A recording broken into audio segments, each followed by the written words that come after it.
हाय दोस्तों, welcome to our YouTube channel the edu right. I hope everyone is doing well. दोस्तों, my name is Anil and I am a BTech graduate from IIT BHU Varanasi. दोस्तों, ये हमारा पहला video है and here we will be studying physics and chemistry for JEE and NEET. दोस्तों, जितने भी लोग ये वीडियो देख रहे हो उनमें तीन कैटेगरी के लोग होंगे। एक तो वो होंगे जो 11th से तैयारी कर रहे हैं, उनको हम क्या बोलते हैं, फाउंडेशन। मतलब बेसिक्स से लेकर एडवांस तक की चीज़ें वो पढ़ते हैं, तो 11th और 12th में वो प्रिपेयर करते हैं। एंड जब ट्वेल्थ में होते हैं, ट्वेल्थ अपेयरिंग होते हैं, तो ही उनको अटेम्प्ट देने का भी मौका मिलता है। वो चाहे दें या ना दें, उनके ऊपर है। तो एक ट्वेल्थ में आपको मौका मिलेगा, चाहे आप नीट की तैयारी कर रहे हो चाहे जेई की। ठीक है। एक वो होंगे जो ट्वेल्थ तक तो स्कूल में पढ़ लिए, पर कोई कोचिंग या कुछ या तैयारी अपने मन से भी नहीं किए हैं, ना ऑनलाइन भी ना ऑफलाइन, ना ही अपने मन से, वो केवल बोर्ड की पढ़ाई की है। फिर उनके बाद उसके बाद उनके घर वाले या फिर वही खुद से आए कोचिंग करने। ठीक है, एक वो कैटेगरी के लोग हो गए। तीसरे ये हो गए कि जिन्होंने तैयारी की है, चाहे उन्होंने फाउंडेशन किया है या फिर आफ्टर ट्वेल्थ आकर उन्होंने एक साल तैयारी की और एक अटेम्प्ट दिए, या फिर वो दो अटेम्प्ट दे चुके हैं। मतलब ये एटलीस्ट एक बार अपीयर हुए हैं एग्ज़ाम में, तो कुछ रिपीटर के बच्चे होंगे। तो तीन कैटेगरी के हो गए। अब मैं जो है जो मतलब हमारी एक आगे एक क्लास लूँगा, जिसमें मैं ये स्ट्रेटजी बताऊँगा जो बच्चे ट्वेल्थ के बाद से स्टार्ट कर रहे हैं तैयारी या फिर रिपीटर्स हैं। तो आप लोगों के लिए दोस्तों क्या स्ट्रेटजी होनी चाहिए ना, हमें क्या क्या करना चाहिए और क्या अवॉइड करना चाहिए। अवॉइड में मतलब क्या आप नहीं पढ़ना चाहिए ना। अब जैसे जेई मेंस, आप ट्वेल्थ के बाद आए हो और आपका जेई मेंस देने का मन है और जेई एडवांस भी, तो मैं सजेस्ट करूँगा कि क्या करना चाहिए, आपको एडवांस देना चाहिए कि नहीं देना चाहिए, आपको किस लेवल की तैयारी करनी चाहिए। ठीक है, ये सारी चीज़ें। और क्या बुक्स लगानी चाहिए कि नहीं लगानी चाहिए ना, कितना तैयारी करनी चाहिए कितना नहीं, और आपको क्या एक्स्ट्रा करना पड़ता है इन फाउंडेशन वाले बच्चों से ना। तो एक तो ये चीज़ देखेंगे। ठीक है, तो तीन कैटेगरी के स्टूडेंट्स हो गए। करने के लिए कि हम इस प्लेटफॉर्म पर हम ऐसी क्या चीज़ सीखेंगे जो बाकी प्लेटफॉर्म पर हमको नहीं मिलेगा सीखने को। हाँ, हो सकता है मिलता भी हो, पर मुझे जहाँ तक लगता है कि आजकल के जो टीचर हैं या जो ऑनलाइन प्लेटफॉर्म है, ये यूट्यूबर हैं या कोचिंग वाले हैं, वो गल बच्चों को मतलब हम लोगों को सही सलाह नहीं देते हैं। मैक्सिमम लोग तो बस मतलब बहुत है ना भौकाल में। जैसे मैं एक एग्जांपल देकर बताता हूँ, यूपीएससी की कोचिंग लोग कराते हैं ना। तो आप लोग देखोगे जब भी यूपीएससी की कोचिंग जो लोग कराते हैं, तो जो रील वायरल होती हैं, अब रील से देखकर मैक्सिमम बच्चे चले जाते हैं तैयारी करने। और वो रील में होते क्या है, वो होता है या तो कोई टीचर शायरी मार रहा हो ना, या तो कोई ये बता रहा होता है कि जब आप क्वालिफाई हो जाओगे तब क्या होगा। जब आप क्वालिफाई हो जाओगे तो दो लोग आगे दो लोग पीछे, दो गाड़ी आगे दो गाड़ी पीछे, आपके रिश्तेदार झुकेंगे हमेशा आपके सामने, आपके जो घर वाले हैं बहुत रिस्पेक्ट करेंगे ना, ये होगा वो होगा, इतनी भौकाल मारेंगे कि आप उससे जो है मोटिवेट हो जाओगे। और दोस्तों, ये सब ना केवल 2 दिन के लिए, 4 दिन के लिए, 10 दिन के लिए अच्छा लगता है, बस उससे ज़्यादा नहीं। ठीक है, तो ऐसा मोटिवेशन हमको बिल्कुल नहीं चाहिए। जो आपको हमारे इस प्लेटफॉर्म पर मिलेगा वो सारी चीज़ें आपको रियल मिलेंगी ना। मैं आपको बताऊंगा कि आप जेई का एग्ज़ाम दोगे तो एग्ज़ाम के दौरान आपको क्या क्या दिक्कतें फेस करनी पड़ेंगी ना। आप बोर्ड दे रहे हो, बोर्ड के दौरान आपको क्या क्या दिक्कतें फेस करनी पड़ रही हैं। फिर आप जब कॉलेज में जाओगे, मान लो कोई आईआईटी में चले गए ना, या फिर एनआईटी में चले गए, कुछ कोई सा भी कॉलेज हो, एम्स में चले गए, तो आप लोगों को वहाँ क्या दिक्कतें आने वाली हैं ना। वहाँ से पास होने के बाद, जैसे मैं अभी आईआईटी से पास हुआ, ठीक है, तो पास होने के बाद क्या क्या दिक्कतें आती हैं, जॉब कैसे मिलता है ना। नहीं तो आपको देखोगे ना, ज़्यादातर रीलें किसकी वायरल होती हैं, 1 करोड़ की जॉब लग गई, 1 CR की जॉब लग गई, 50 लाख की जॉब लग गई, बच्चे की आईआईटी से था, ये हो गया वो हो गया। ये सब बस एक तरीके से झुंझुना है दिखाने के लिए। ठीक है, लगती भी है, ऐसा नहीं है, पर बताऊंगा कि मैं ऐसा क्यों बोल रहा हूँ, झुनझुना क्यों शब्द यूज़ कर रहा हूँ, इतना खराब शब्द। ठीक है, तो ये सब रील वाली चीज़ें हैं। ये सब क्या है, रील वाली चीज़ें। और हम क्या दिखेंगे, रियल चीज़ें देखेंगे। आपको कभी मैं रील नहीं दिखाऊंगा। ठीक है, कि ये ऐसा कर लो आपको 50 लाख का जॉब मिल जाएगा, ये कर लो वो कर लो, कोई सी भी फालतू की चीज़ नहीं होगी ना। हम रियल चीज़ें देखेंगे, आपको रियल गाइडेंस मिलेगा कि अगर आपको कॉलेज में जा रहे हो तो क्या करना चाहिए क्या नहीं ना, और वहाँ से जॉब कैसे मिलती है ना, कॉलेज में लाइफ कैसी होती है, फिर कॉलेज के बाद जॉब करते हैं तो वहाँ लाइफ कैसी होती है। ठीक है, तो ये सब चीज़ें मिलेंगी ना। ऐसा नहीं कि आप एक क्वालिफाई हो गए बस आप राजा हो गए, ये सब चीज़ें तो बिल्कुल नहीं बोलने वाला हूँ मैं। ठीक है, तो ये सब चीज़ें आपको केवल और केवल कहाँ मिलने वाला है, इसी प्लेटफॉर्म पर।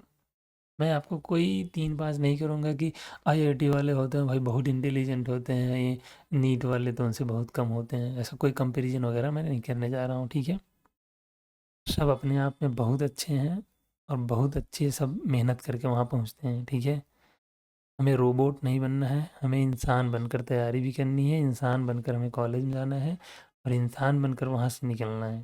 ठीक है, और जॉब भी करनी है इंसान बनकर, उसके अलावा हमें रोबोट नहीं बनना है बस कोई दिखा दिया 1 करोड़ की जॉब लग रही है आईआईटी जाने से हम आईआईटी पहुँचने वाले हैं। ये सब मोटिवेशन 4 दिन के लिए होते हैं बस। फिर मैं बताऊँगा कि रियल मोटिवेशन क्या होता है। ठीक है, तो आगे हम लोग बहुत सारी चीज़ें डिस्कस करने वाले हैं, आप लोग कहीं जाना मत, बस पूरी क्लास देखना आज की ना। आज मेरी पहली क्लास है तो हो सकता है मैं थोड़ा शब्दों को अच्छे से ना आपके सामने डिमॉन्स्ट्रेट कर पाऊँ, ना रख पाऊँ ना, तो थोड़ा आप लोग देख लेना। बाकी आगे भी मैं सारी चीज़ें बताता रहूँगा अच्छे से आपको। अगर आज कोई चीज़ क्लियर नहीं हुई तो इसका ये मतलब नहीं कि आप यहाँ से छोड़कर चले जाओ ना, आपको आगे की क्लास में नहीं मिलेगा, आपको सारी चीज़ें नेक्स्ट क्लास में भी मिलेगी ना। डेली मैं 2-4 मिनट आपको सही चीज़ बताऊंगा, कौन सी क्लास है उसमें कौन से क्वेश्चंस करने हैं, किस टाइप के क्वेश्चन पूछेंगे ना, PYQ कितने पूछे हैं कितने नहीं। ठीक है, अपन बाद में ये सब डिस्कस करेंगे। नेक्स्ट चीज़ पर बढ़ते हैं कि कोई भी एग्ज़ाम होता है, जैसे अपना मान लो जेई। ठीक है, नीट वाले बच्चे जो भी हैं या दोस्त जो भी हैं हमारे, वो ये समझें कि जब चाहे मैं नीट की बात करूं चाहे जेई की, एक ही बात कर रहा हूँ, अभी बेसिक चीज़ें की बात हो रही है, उसमें ना जेई मेन ना जेई एडवांस ना नीट, कोई ऐसा वो नहीं है कि अलग अलग चीज़ें होंगी उनके लिए, ये बेसिक चीज़ें हैं जो सबके लिए सेम कॉमन यूज होने वाली हैं। तो जब भी हम कोई एग्ज़ाम देने जाते हैं तो एग्ज़ाम में क्या-क्या चीज़ें पूछती हैं, 2 तरीके की चीज़ें होती हैं। एक तो हमें कॉन्सेप्ट क्लियर होना चाहिए, दूसरा क्या होना चाहिए, हमारी क्वेश्चन की प्रैक्टिस अच्छी होनी चाहिए। तो मैं आपको बता दूँ, हम लोग ना प्रॉपर जो क्लास करेंगे प्रॉपर जो है उसमें कॉन्सेप्ट वगैरह हर चीज़ क्लियर करेंगे, और जो भी बच्चा एकदम वीक से वीक बच्चा होगा, वैसे वीक किसी को नहीं बोलना चाहिए ना, जो भी कंटिन्यू मेहनत करेगा और थोड़ा स्मार्ट वर्क करेगा वो वीक तो कभी नहीं रह जाएगा। तो मैं किसी को वीक रहने भी नहीं दूंगा, आप लोगों से प्रॉमिस करता हूँ। बस आप लोग कंटिन्यू मेरे साथ बने रहना, जो भी स्टूडेंट है जो भी दोस्त है मेरे। ठीक है, तो क्लास में हम proper questions proper concept clear करेंगे, थ्योरी करेंगे, और उसके जस्ट बाद 2 या 3 क्लास अलग से क्वेश्चंस की प्रैक्टिस होगी। और ये वही क्लास है जिसमें आपका कॉन्सेप्ट अच्छे से क्लियर होगा। नहीं, यहाँ तो केवल हम कॉन्सेप्ट रीड करेंगे, स्टडी करेंगे, पढ़ेंगे, यहाँ हम समझेंगे ना कि रियल लाइफ में चीज़ें या क्वेश्चंस कैसे अप्लीकेबल होते हैं। ठीक है, यहाँ हम समझेंगे। तो क्लास में तो क्वेश्चंस हम करेंगे ही करेंगे ना। ठीक है, और उसके साथ फिर 2 या 3 क्लास जो है हम अलग से क्वेश्चन की प्रैक्टिस करेंगे, और ये उनके लिए स्पेशल होगी जिनको कॉन्सेप्ट ना समझ में आया हो, या जो कहीं भी कोचिंग कर रहे हैं उनको कॉन्सेप्ट ना समझ में आ रहा हो, क्वेश्चन ना लग रहा हो, उनके लिए होगी। ठीक है, तो मेन क्वेश्चन प्रैक्टिस पर फोकस करेंगे। दूसरी चीज़ क्या चीज़ होती है, एक तो कॉन्सेप्ट क्लियर होना चाहिए हमारा, दूसरी चीज़ क्या होती है, हमें क्वेश्चंस की प्रैक्टिस होनी चाहिए। तो पहले मैं एक अलग से ग्राफ बनाता हूँ आपको एक चीज़ समझाने के लिए। जब हम एग्ज़ाम में बैठते हैं कोई भी एग्ज़ाम में, उसमें हमसे क्या पूछते हैं, वो हमसे क्वेश्चंस पूछते हैं, बहुत सारे क्वेश्चंस दिए होंगे। वहाँ आकर ये नहीं पूछेंगे हमसे कि कोई चल खड़े हो जाओ और बताओ, जो है इंटरव्यू नहीं लेंगे कि धीरे बताओ इसकी डेफिनेशन बताओ। एग्ज़ाम में डेफिनेशन भी पूछेंगे तो क्वेश्चन के माध्यम से। उसके बाद क्या आता है कि जितने भी हम जो क्वेश्चन एग्जाम में दिया होगा, जितने ज़्यादा क्वेश्चन अटेम्प्ट करेंगे हम उतने ज़्यादा मार्क्स आएंगे, जितने कम अटेम्प्ट करेंगे उतने कम मार्क्स आएंगे। ठीक है, और उसके बाद जो होता है, जितने ज़्यादा हम मार्क्स लाएंगे उतनी ज़्यादा हमारी रैंक आएगी, उतनी अच्छी रैंक आएगी। ठीक है, आप समझ रहे हो ना, कोई भी एग्ज़ाम हो उसमें थ्योरी के साथ साथ हमें उससे भी ज़्यादा किस चीज़ पर फोकस करनी चाहिए, क्वेश्चंस पर। क्यों? क्योंकि यही क्वेश्चंस ही हैं जो आपकी थ्योरी या कॉन्सेप्ट को भी मजबूत करेंगे ना। कई बार क्या होता है, हम कॉन्सेप्ट पढ़ लेते हैं क्लास में पर हमें समझ में नहीं आता, क्वेश्चन आता है तो हम भूल जाते हैं। पर जब हम क्वेश्चंस के साथ साथ क्वेश्चंस करेंगे ना, तो वो जो कॉन्सेप्ट समझ में आएगा ना, वो आपको आगे चलकर कभी नहीं भूलने वाले हो आप। ठीक है। और यही तरीका होता है कि आप कॉन्सेप्ट पढ़ो साथ में क्वेश्चंस करो, तो जो कॉन्सेप्ट की क्लियरिटी होती है ना, उससे अच्छा आपको और याद भी रहता है काफ़ी समय तक। मेन चीज़ तो ये है। ठीक है। तो हमें ज़्यादा से ज़्यादा क्वेश्चंस करने हैं। अब क्वेश्चंस ज़्यादा से ज़्यादा करने में भी एक दो लॉजिक है ना। लॉजिक बोल लो या फिर एक वे बोल लो, स्ट्रेटजी बोल लो। देखो, क्वेश्चंस ज़्यादा से ज़्यादा करने हैं ना, प्लस एक्यूरेसी रखनी है, प्लस एक्यूरेसी भी ज़्यादा से ज़्यादा, एरो ऊपर है तो ज़्यादा से ज़्यादा विद इन टाइम करना है। एक क्वेश्चन पेपर हमसे इससे ज़्यादा कुछ नहीं मांगता। क्या क्या चीज़ें? एक तो कॉन्सेप्ट क्लियर हो गया है आपका कि नहीं, वो जानना चाहता है किसके माध्यम से, क्वेश्चंस के माध्यम से। अब क्वेश्चंस कैसे करेंगे हम? क्वेश्चंस करेंगे ज़्यादा से ज़्यादा अटेम्प्ट, एक्यूरेसी ज़्यादा से ज़्यादा रखेंगे और विद इन टाइम करेंगे। टाइम के अंदर ही अंदर करना होता है। जैसे जेईई मेंस का एग्ज़ाम हो या नीट का, 3 आवर्स का होता है। तो 3 आवर्स के अंदर आपके जितने भी क्वेश्चंस पूछेंगे सबको 3 आवर्स के अंदर ही करने होते हैं ना, विद इन 3 आवर्स। तो ये मेन चीज़ जो है कि 3 आवर्स के अंदर हमें क्वेश्चंस ज़्यादा से ज़्यादा करने हैं, एक्यूरेसी ज़्यादा से ज़्यादा रखनी है, टाइम ज़्यादा कम से कम लगाना है ना, 3 घंटे के अंदर करना है। तो जितना ज़्यादा मार्क्स आएगा आपका, उतना ही ज़्यादा रैंक मिलेगी। समझ गए ना? मेन फोकस किस पर करना है? थ्योरी तो पढ़नी है, थ्योरी को बहुत ज़्यादा समय मत दो कि नहीं भाई अभी मेरा जो है एटॉमिक स्ट्रक्चर है और ये बहुत अच्छा चैप्टर है, सबसे बेसिक चैप्टर यही होता है और इसको मैं 20 क्लास में पढ़ूंगा, 20 बार पढ़ूंगा। आप 50 बार पढ़ लोगे ना, अगर एक बार आपको कॉन्सेप्ट क्लियर नहीं हुआ तो नहीं होगा जब तक आप क्वेश्चन सही से नहीं करोगे। और वो जो डेफिनीशन आप याद करने का ट्राई कर रहे हो ना, वो केवल बोर्ड में काम आएगा डेफिनीशन, एग्जाम में आपके कुछ काम नहीं आने वाला। और दूसरी चीज़ उनको बता देता हूँ, जो बोर्ड देकर आए हैं 12th के बाद, तो बोर्ड में बहुत सारे लोगों का 90+ होगा, किसी का 95+ होगा। तो ये 90+, 95+ ना, 80+ या 80-, ये सब चीज़ें इक्वल होती हैं जब आप जेई की तैयारी करने आते हो या नीट की तैयारी करने। सबके लिए इक्वल ही है। बस ये लोग थोड़ा हो सकता है इनका कॉन्सेप्ट जल्दी क्लियर हो जाए ना, पर ये जो जर्नी है ये जीरो से स्टार्ट हो रही है, समझ लो यहाँ ना। यहाँ से आपको जो कॉन्सेप्ट पढ़ाया जाएगा, जो क्वेश्चंस लगाए जाएंगे, वो सब अलग लेवल के होंगे। तो जो जेई एडवांस की तैयारी कर रहे हैं उनके लिए तो स्पेशली मैं बोल दूँ एकदम कि ये सब कुछ मायने नहीं रखता।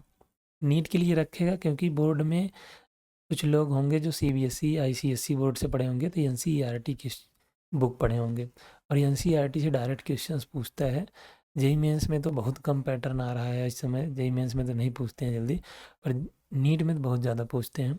हो सकता है पिछले 1-2 एग्जाम में ना पूछे हों, पर पूछते हैं, ठीक ठाक क्वेश्चंस पूछ लेते हैं, खासकर बायो और केमिस्ट्री में। ठीक है।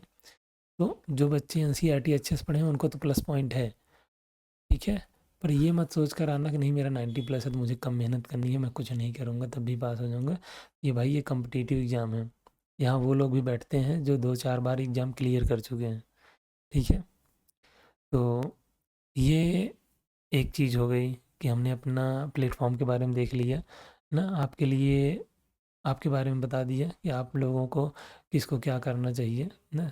सॉरी, ये नहीं बताया हूँ किसको क्या करना चाहिए, वो आगे बताऊँगा। ये बता दिया कि कुछ लोग 11th-12th से होंगे, फाउंडेशन करेंगे, कुछ लोग 12th में आते हैं, कुछ लोग रिपीटर होंगे, है ना। तो सबके लिए अलग अलग मैं स्ट्रेटजी वाली क्लास लाऊंगा, 10 मिनट, 15 मिनट, 20 मिनट बताऊंगा। ठीक है। तो ये हमें पता चल गया कि हमें एग्जामिनेशन में क्या चाहिए होता है, हमें क्या करना है आगे। तो ये सब आपके लिए ही है, जो तीनों लोग हो ना, तीनों कैटेगरी वाले, सबके लिए सेम ही चीज़ें हैं। ठीक है। मुझे एक चीज़ और डिस्कस करना है आप लोगों से ना, 5 से 10 मिनट लूँगा मैं आपका। ठीक है। मुझे आपसे एक चीज़ बहुत इम्पोर्टेंट डिस्कस करनी है ना, उसके पहले आ, मैं आगे नहीं बढ़ सकता ना, उसके बाद ही आगे बढ़ूँगा। तो मैं आपसे 1-2 क्वेश्चंस करूँगा ना और आपको जवाब देना होगा। ठीक है। मैंने बोला है ना, मैं यहाँ क्या बताऊँगा, यहाँ सारी रियल चीज़ें बताऊँगा। मैं कुछ आपको एक भी चीज़ आपको गलत रास्ते पर नहीं ले जाऊँगा। ठीक है? तो एक रियलिटी ये है कि आप अपने आप से क्वेश्चन पूछो, ठीक है? देखो, एक तो ये है कि हम देखो 2 क्वेश्चन तो आपके मन में आता है, जैसे जेईई है या नीट ही है, ठीक है? आप नए हो, आपको कुछ नहीं पता, ठीक है? आप इसकी तैयारी कैसे करोगे ना, और कहाँ से करोगे? ये क्वेश्चन आप अपने मतलब ये क्वेश्चन आप पूछ सकते हो कि कैसे स्टार्ट करें। ये तो मैं बताऊँगा ही आगे की क्लास में, किसको और कैसे स्टार्ट करनी है। किसको मतलब मैंने क्या बोला, 3 कैटेगरी के लोग हों, तीनों के लिए अलग-अलग बताऊँगा। तीनों को अलग-अलग फॉलो भी करना होता है, ठीक है? मैं आपके सामने नहीं हूँ, पर ध्यान देना कि बहुत ज़रूरी चीज़ है ना। ये क्लास ज़रूर देखना आप ना, आपको बहुत हेल्प मिलेगी। आगे वाली जो क्लास आएगी वो तो कैसे करनी है और कहाँ से करनी है, इसका जवाब तो आपको आसानी से मिल जाएगा। कैसे तैयारी करनी है मैं आगे बताऊँगा, या फिर बहुत सारे टीचर सब लोग बताते ही हैं कैसे करनी है, और कहाँ से करनी है ये भी सब बताते हैं ना, और ये सब आपको बता देंगे, ठीक है? पर एक क्वेश्चन का जवाब है जो केवल आप दे सकते हो, और वो क्वेश्चन है वाई। आप जेईई की तैयारी कर रहे हो या नीट की तैयारी करने जा रहे हो, आपने मन बना लिया है, तो क्यों बना लिया? पर्पस क्या है आपके तैयारी करने का ना? बहुत awkward सा क्वेश्चन है, अजीब सा लग रहा होगा ना कि ये क्या क्वेश्चन है, क्यों कर रहे हैं? अरे इंजीनियर बनने के लिए कर रहे हैं ना, हम तो डॉक्टर बनेंगे। हमारे घर वाले 20 साल से, जब 18 साल से कहते आ रहे हैं बच्चा मेरा बड़ा होकर डॉक्टर बनेगा, डॉक्टर बनने के लिए ऑब्वियसली तैयारी कर रहे हैं। तो नहीं दोस्तों, ये क्वेश्चन आप अपने आप से पूछो, ठीक है? मुझे पता है आप में से कई लोग होंगे जो 15 साल के होंगे, जो 16 साल के होंगे, जो 17 साल के होंगे, जो 18+ वो हो गए होंगे, उनके लिए तो मतलब ये क्वेश्चन भाई बहुत ज़्यादा ही जायज़ है, उनसे तो मैं पूछ ही सकता हूँ। पर देखो, हम लोग 18+ हो जाते हैं ना, तो हमें वोटिंग का अधिकार मिल जाता है। इतनी बड़ी वोटिंग की चीज़ कितनी बड़ी है ना, हम सरकार चुनते हैं ना। अभी आप में से कितने लोग होंगे 18+ होंगे? अच्छा बताओ, वोटिंग करने जाते हैं जब हम लोग, या कोई जाता है घर का, तो वो किसी तीसरे की सलाह लेता है, दूसरे की सलाह लेता है कि हमें किसको वोट करनी चाहिए? ऑब्वियसली वो हमारा इंडिविजुअल का अधिकार है, राइट है हमारा, हम किसी को भी वोट दें ना। मुंह पर तो कुछ भी बोल सकते हैं, पर हमारा अधिकार है, पीछे किसी को भी वोट दे सकते हैं, ठीक है? तो तो ये हमें अधिकार मिला, क्या मिला हमें? ये मेरा हमारी राइट्स हैं, ठीक है? हम समाज से पूछ कर नहीं जाते, हालांकि समाज के इन्फ्लुएंस में आकर वोट दे देते हैं, वो अलग चीज़ है, वो बहुत गंदी चीज़ है। पर वोटिंग का अधिकार मिल गया ना हमें। शादी करने की एज कितनी है बच्चों की? 21 साल। पहले लड़कियों की 18 साल थी, अब 21 साल हो गई। पर ये बताओ कि हमें अपना करियर चूज करने का अधिकार है कि नहीं है ना? आप यहाँ आए होगे, सही सही बताना दिल पे हाथ रख के, आप लोग जितने लोग भी तैयारी कर रहे हो या तैयारी शुरू करने वाले हो, आपने ये करियर चूज किया तो किसकी वजह से चूज किया है, किसकी मर्जी से? क्या आपकी मर्जी है ना? क्या आपने अपनी मर्जी से चूज किया है, या फिर सोसाइटी का प्रेशर है ना, या फिर पेरेंट्स का प्रेशर है? पेरेंट्स भी सोसाइटी में ही आ जाते हैं। सोसाइटी का प्रेशर है, या फिर पेरेंट्स आपके भाई आपको बनाना चाहते हैं डॉक्टर इंजीनियर, या फिर और कौन हो सकता है? या फिर रील, आजकल तो रील बहुत वायरल होती है, हम देखकर बन जाते हैं कि नहीं मुझको तो अब बनना है, तो बस आईआईटी ही जाना है, उसके अलावा तो अगर कुछ नहीं हुआ तो हम बस, यही मेरी ज़िंदगी थी, बस इतनी ही। ये सब बकवास चीज़ें हैं, तो रील तो बिल्कुल ही मत फॉलो करो ये सब चीज़ों के लिए, ठीक है? तो आप अपने आप से सोचो और बताओ ना। तो आप लोग कमेंट करके भी ज़रूर बताना ना, आप कमेंट करके ज़रूर बताना मुझको कि आप लोग ये अ, आपने क्यों चूज किया इंजीनियरिंग, या फिर मेडिकल, या फिर और किसी फील्ड के बच्चे देख रहे हैं ना, तो वो बताना ज़रूर आप लोग कि क्यों देख रहे हो, ठीक है? और क्यों देख रहे हो नहीं, क्यों चूज किया। चलो एक एक करके हम लोग बढ़ते हैं। तो बहुत सारे बच्चे आप में से होंगे जिन्होंने सोसाइटी के प्रेशर क्या होता है? बहुत बड़ा प्रेशर होता है, हैं? सोसाइटी के प्रेशर क्या होता है कि हमारे बगल में कोई आईआईटी की तैयारी कर रहा है ना, या हमारे रिश्तेदार जो हैं वो किसी कोई आईआईटी में हैं या एम्स में हैं, उनको देखकर हम लोग आ जाते हैं नहीं अच्छी लाइफ है, चलते हैं। तो भाई बिल्कुल मत करो ये सब, ठीक है? मैं बताता हूँ क्या करना है। भले ही आपकी उम्र कम है, पर बहुत कम नहीं है। देखो, आपको 2-3 साल बाद जो है वोटिंग का राइट मिल जाएगा। बहुत बड़ा राइट होता है ये, पता है? आप एक सरकार बनाते हो, वो सरकार जो आपके हित में ना नियम बनाती है ना, लॉ मेकर्स को आप भेजते हो, member of legislative assembly, member of parliament को भेजते हो आप। तो आप सोचो, आप 2 साल बाद इतना बड़ा डिसीजन, तो 1 साल पहले कितने ही आप बुर्बक हो, यही हो गया ना, आपका दिमाग होगा कुछ काफ़ी डेवलप हो चुका होगा। तो सबसे पहले तो आपको इनके इन्फ्लुएंस में नहीं आना है, ठीक है? रील तो बिल्कुल नहीं देख कर आना है ना, रियल चीज़ें देखनी है। पेरेंट्स बताएं, सलाह लो सबकी, पेरेंट्स की भी लो, सोसाइटी की भी सलाह लो। मैं ये नहीं कह रहा हूँ कि एडवाइस किसी से मत लो, मैं आगे आपको बताऊंगा भी कि आप सबसे एडवाइस लो, पर इनका कहा मत। ये इन्होंने बोल दिया, देख लिया आप लोग कि कोई अच्छा कर रहा है तो हाँ चलो बस इसी में हमको भी जाना है। प्रेशर आ गया, अरे उनका लड़का तो ये कर लिया, हम भी करेंगे, उनकी लड़की तो भाई डॉक्टर बन गई, अब मुझको भी डॉक्टर ही बनना है। पसंद चाहे जो हो आपको, तो एडवाइस सबसे लो, पर सुनो बस अपनी। तो पहली रियल लाइफ की मेरी जो आपको इस प्लेटफॉर्म पर मिलेगा, पहली लाइन यही है, सुनो हमेशा अपनी, ठीक है? तो हमेशा अपनी सुनो। आप डिसाइड करो कि आपको क्या करना है, दूसरा कोई नहीं डिसाइड करेगा, आपको मम्मी पापा नहीं डिसाइड करेंगे आपको क्या करना है। अब इसमें आगे चल के 2 कैटेगरी में मैं डिवाइड करूँगा बच्चों को ना, वो थोड़ा किसी को ऑकवर्ड लग सकता है, पर वो बहुत ज़रूरी चीज़ें हैं। तो सबसे पहले आपको डिसाइड करना है कि क्यों आप जा रहे हो ना। तो डिसाइड करने के लिए बहुत सारे पॉइंट्स होंगे ना। जैसे एक चीज़ मैं आपको कोई एग्जांपल समझा दूँगा। तो कई बार क्या होता है कि हमें पता ही नहीं होता कितनी फील्ड होती हैं ना, कैरियर कितनी अपने यहाँ। जैसे केवल जैसे इंजीनियरिंग हो गया, किसी से पूछो क्या कर रहे हो, इंजीनियरिंग, या फिर मेडिकल, या फिर लॉ, या फिर बहुत सारी जो है ना जर्नलिज्म ना, या फिर और क्या, ऐसे ही बहुत सारी चीज़ें होती हैं। या फिर जैसे बीकॉम हो गया, उससे सीए वगैरह बनते हैं ना, बीए कॉम करके, और यूपीएससी गवर्नमेंट एग्ज़ाम ना, ऐसी बहुत सारी चीज़ें होती हैं। तो आपने ये ही चुना है, पता है अपने यहाँ कितने कैरियर होते हैं? ऐसे मैंने कहीं पढ़ा था 200 प्लस हैं, 200 के प्लस कैरियर हम लोग बना सकते हैं। आजकल कंटेंट क्रिएटर भी एक है, जो कि आप देख रहे हो, तो मैं भी एक कंटेंट क्रिएटर ही हूँ, ठीक है? तो ये आपका, आपने कैरियर चूज किया है इंजीनियरिंग या फिर मेडिकल, तो क्यों किया भाई? इतने सारे आपके कैरियर अपॉर्चुनिटी थी, आपने एक ही क्यों चूज किया? उसकी बड़ी वजह होनी चाहिए, ठीक है? और जब तक बड़ी वजह नहीं होगी आपकी ना, आपकी वजह बहुत सारी हो सकती है। आपको बहुत सारा पैसा कमाना है, बिजनेस भी कर सकते हो, और इंजीनियरिंग के थ्रू भी कर सकते हो। इंजीनियरिंग करो, बीटेक के बाद बीकॉम हो, सॉरी बीटेक के बाद एमबीए होता है, आप मैनेजमेंट सीखते हो, उसके बाद आप बिजनेस में चले जाते हो, ठीक है? तो बहुत सारी चीज़ें होती हैं। तो आपने इंजीनियरिंग क्यों चूज़ की, उसका जवाब आपको चाहिए, मुझे नहीं चाहिए, आपको चाहिए। आप बताओ, आप अपने आप से सैटिस्फाइड हो कि नहीं? अब आगे जाकर आप ये तो नहीं सोचोगे कि नहीं यार मुझे आईएएस बन जाता तो मैं तो सही था, मुझे एमएलए बनना था, एमपी बनना था।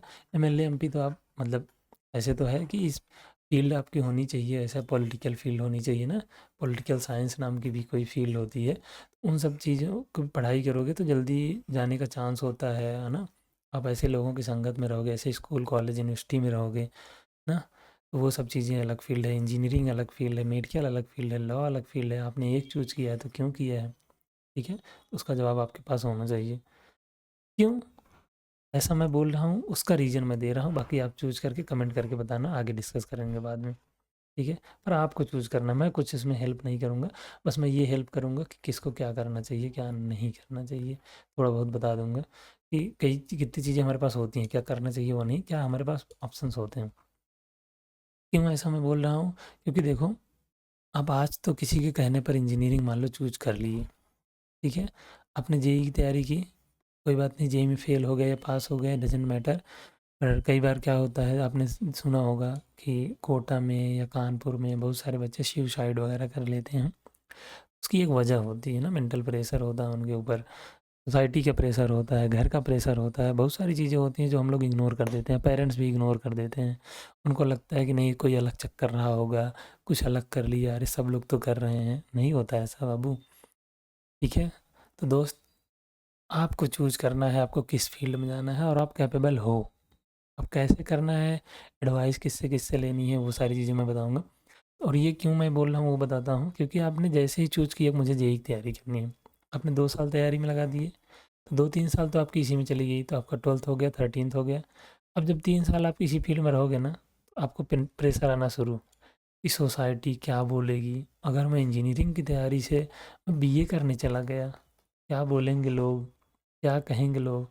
मुँह छिपाते फिरना पड़ता है हमको, जो कि बहुत गंदी चीज़ है, नहीं करना चाहिए हमको, ठीक है? बता रहा हूँ कि एक कैरियर आपने 12th में किसी और के कहने से ले लिया, बस तैयारी शुरू की हो, देखो कितना प्रेशर आना। तो अब आप इस फील्ड में तो नहीं जाने की सोचोगे ऑब्वियसली, फिर आप क्या करोगे? अरे कोई बात नहीं, नहीं हुआ तो प्राइवेट कॉलेज लेंगे। तो जिसके पास पैसा है प्राइवेट कॉलेज में दाखिला ले लिए, नहीं भी है तो लोन लेकर ले लिए। अब जब प्राइवेट कॉलेज में आप 4 साल पढ़ोगे बीटेक, ठीक है? ठीक है, 4 साल बीटेक किए।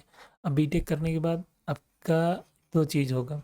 अब 4 साल बीटेक करोगे ना तो उसमें भी आपको एग्ज़ाम पास करने होते हैं, एग्ज़ाम्स होते हैं बहुत सारे ना, सेमेस्टर वाइज़ 8 सेमेस्टर के एग्ज़ाम होते हैं। तो 8 उसमें भी आपका इंटरेस्ट है कि नहीं है ना? तो एक तो ये होगा कि आपको वहाँ पढ़ाई पसंद नहीं आ रही है, मतलब आपका इंटरेस्ट नहीं है। और दूसरा आप एग्ज़ाम पे एग्ज़ाम फेल होते जा रहे हो। फेल होने की सबसे बड़ी वजह इंटरेस्ट होती है। अगर आपकी इस फील्ड में इंटरेस्ट होती ना, तो आप एक ही चीज़ 4 बार पढ़ सकते हो, ठीक है? पर अगर आपका इंटरेस्ट नहीं है, तो आप 4 बार कैसे पढ़ोगे? जैसे एक बार में पढ़ोगे वैसे 4 बार भी रट्टा मारने का ट्राई करोगे। और वही चीज़ इंटरेस्ट होगी अगर, हाँ? तो आप उसको 4 बार पढ़ो, 5 बार पढ़ो, एक ही बार में आपको समझ में आ जाएगा। तो इंटरेस्ट बहुत ज़रूरी चीज़ है और वो हमें समझना होगा कि हमें किस चीज़ में इंटरेस्ट है, किस चीज़ में नहीं है। और मैं इसके लिए प्रेशर नहीं डाल रहा हूँ, नहीं आ रहा है तो आपके सामने जो है आप लो एक बार, आपको अगर नहीं समझ में आ रहा है, आप तैयारी करो ना। जैसे मान लो ले लिया, बीटेक कर लिया, अब मुझको समझ में नहीं आया था तो कर लिया भाई, मुझे यही फील्ड समझ में आई, यहाँ ऑप्शन था मेरे पास यही बस। उसके बाद आप डिसाइड कर लो बीटेक के बाद या एमबीबीएस के बाद भी सोच सकते हो, पर सोचो कितना बड़ा आप डिसीजन ले चुके हो। अब एमबीबीएस के बाद कौन ही चाहेगा अलग फील्ड में जाना, या किसके पास ही ऑप्शन होता है? उम्र हो जाती है ना, तब तक ये सोसाइटी, यही सोसाइटी फिर चिल्लाने लगेगी कि अरे अब तो लड़का या लड़की तुम्हारी 25 30 26 की हो गई है, अब तो उसकी शादी होनी चाहिए। तो अब आप शादी के प्रेशर में आ जाओगे, फिर आप फील्ड कब चूज करोगे, चेंज करोगे? तो यहाँ देखो, यहाँ चूज़ करना कितना इम्पोर्टेंट है आफ्टर 10th या फिर 12th। हालाँकि 12th में क्या, 11th-12th में तो आपको स्ट्रीम चूज़ करनी ही पड़ती है, साइंस हो, कॉमर्स हो या फिर बायो। साइंस में तो फिर भी ऑप्शन मिलता है, मैथ प्लस बायो दोनों होती है, प्लस कॉमर्स और आर्ट में, इन सब में तो होता ही नहीं है ना। तो आपको बहुत ही ज़्यादा सेंसिटिव होकर ना, बहुत ज़्यादा सेंसिटिव चीज़ है ना ये, कि आपका पूरा कैरियर, आप देखो आपने 16 साल से शुरू किया था, 26 के पहुँच गया, शादी की उम्र हो गई आपकी 30 ना। तो आपकी शादी की उम्र हुई नहीं है, बस ये सोसाइटी जो है आपको प्रेशर कर रही है ना। आप तो किसी भी उम्र में शादी कर सकते हो, मतलब 21 प्लस है तो 21 प्लस में कभी भी कर सकते हो। तो अ, ठीक है, तो ये समझ गए आप ना कि कितनी परेशानी होने वाली है आगे चल के। आपको खुद से डिसाइड करना है आपका इंटरेस्ट किस में है और आप लंबा समय किस फील्ड में गुजार सकते हो, क्योंकि आप पढ़ाई करोगे, फिर कॉलेज जाओगे, फिर कॉलेज के बाद जॉब लगेगी आपकी ना, तो वहाँ भी जॉब करनी है, फिर पता चला ज़िंदगी भर जॉब करनी है। आप इतना झेल पाओगे कि नहीं उस फील्ड को, उसमें आपको है कि नहीं है ना। और दूसरी चीज़, जिसको ये सब चीज़ें नहीं समझ में आ रही हैं, नहीं समझ में आती कि नहीं ये सब तो गलत चीज़ है, हमें जो मिल रहा है वो हम करेंगे, ठीक है आप करो, पर आपके लिए भी सेम वही सलाह है कि आपको अगर एक मान लो कॉलेज में जाकर आपको समझ में आ गया कि नहीं मुझे इस फील्ड में इंटरेस्ट नहीं है, तो आप यहाँ से भी क्विट कर दो, आप अपनी फील्ड में निकल जाओ, ठीक है? आपके पास हमेशा मौका है, ठीक है? थोड़ा दिक्कत होगा ना, स्ट्रगल करना पड़ेगा, पर ठीक है, समय लगता है, चीज़ें सही हो जाती हैं। और अपने इंटरेस्ट की करो, एक ही ज़िंदगी है, दोबारा नहीं मिलेगी, ठीक है? वो सुनो हमेशा अपनी। या अपने दिल की, ना दिल नहीं, दिल दिमाग सब लगाओ उसमें, केवल दिल नहीं लगाना है। तो ये 2 चीज़ें थी, एक चीज़ तो ये, और एक ये हमने एग्ज़ाम के बारे में बता दिया, और एक क्या बता दिया कि हमें जेईई या नीट की तैयारी कर रहे हैं तो क्या हमने खुद से चूज़ किया है ये फ़ील्ड?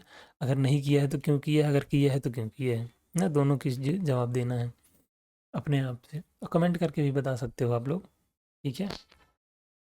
तो अब हम अगली क्लास में मिलेंगे। अगली क्लास में हमें एक चीज़ और देखनी है। मैंने यहीं कहीं तो हमने बोला था ना कि कुछ बच्चे होंगे ना, बच्चे अलग, मतलब हम लोग अलग-अलग टाइप के होते हैं ना, अलग-अलग फ़ील्ड से आते हैं, अलग-अलग बैकग्राउंड से आते हैं। तो किसको स्ट्रिक्टली क्या चीज़ फ़ॉलो करनी है, क्या नहीं, किससे सलाह लें, किससे नहीं। पहली बात तो आप ये क्वेश्चन का जवाब देना मुझे इस वीडियो में कमेंट करके। फिर अगली वीडियो में क्या लाऊँगा, उसमें ये समझाऊँगा, छोटी-सी वीडियो होगी, ज़्यादा बड़ी नहीं रखूँगा मैं। उसमें ये बताऊँगा कि कितने तरीके के स्टूडेंट होते हैं और उनको कैसे, जैसे जिनके पास मान लो कभी यहाँ था ना, एक कुछ आया था कि जिनके पास पैसा है प्राइवेट कॉलेज से बीटेक कर लेंगे। ऐसे ही हम देखेंगे कि जो लोग प्रिविलेज्ड हैं, उनको कैसे डिसीज़न लेना है, अगर उनको अभी नहीं पता है। अगर पता है तो बहुत अच्छी बात है, वेरी गुड। मेरी तरफ से बेस्ट ऑफ लक। जिन्होंने नहीं लिया है डिसीजन अपने मन से, सोसाइटी के प्रेशर से ना, किसी भैया दीदी बहनी या फिर मम्मी पापा के कहने पर, या सोसाइटी में किसी को देखकर, अंकल आंटी ना, या फिर रिलेटिव्स को देखकर, या फिर सबसे गंदी चीज़ जो मैंने बोला, रील्स को देखकर आए हैं, वो लोग तो बिल्कुल भी ये सब चीज़ें, तो वो लोग तो बिल्कुल ही है कि इस चीज़ का आंसर ज़रूर दो मुझको, ना आपने क्यों लिया है।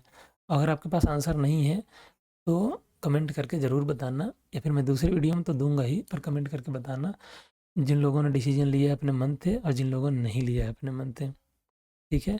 अपने मन से लिया है तो अगर आप बताना चाहते हो तो बता सकते हो कि क्यों लिए हो, और दूसरे लोग जिन्होंने अपने मन से नहीं लिया है तो आप ये बता सकते हो कि आपको किसने प्रेशर किया है ना, किसने प्रेशराइज़ किया आपको ये डिसीजन लेने के लिए, राइट? तो ठीक है, ऑल राइट दोस्तों, अपन मिलेंगे अब नेक्स्ट वीडियो में। तो मैंने अपना परिचय दे दिया, अपने प्लेटफ़ॉर्म का परिचय दे दिया ना, तो जो भी एग्ज़ाम हम देने चल रहे हैं, जेईई या नीट ना, पढ़ेंगे तो हम इन्हीं दोनों चीज़ों के बारे में।